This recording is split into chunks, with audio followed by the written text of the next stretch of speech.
زمانی که پروردگار حضرت آدم علیه السلام را خلق کرد و از خود به اون روح دمید و تمام ملائکه ها امر کرد که به این سجده تعظیم انجام دهید. تمام ملائکه ها سجده کردند، اما شیطان سجده نکرد. پروردگار گفت تو چرا سجده نمی‌کنی؟ گفت یا الله، ما از آتش خلق کردی و این را از خاک خلق کردی و از آتش مقامش بالاتر از خاک است.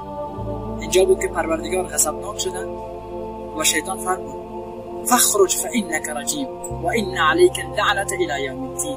تو خارج از درگاه من، تو از جمله رانده شدگان هستی و لعنت من هم با تو میباشه همیشه.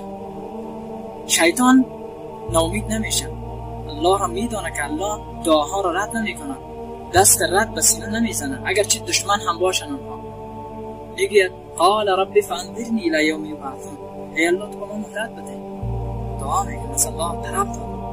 الله هم بدون کدام وقفه، بدون کدام تأخیر میگه قال فانک من المنذرین.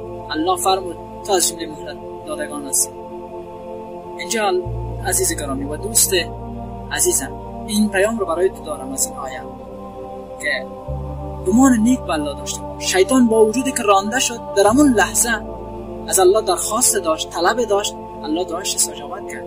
اما تویی که اگر از گناه پشیمان شوی، از گناهان توبه و استغفار بکنی، آیا الله تو رو نمیپذیرد؟ السلام علیکم و رحمت الله و برکاته.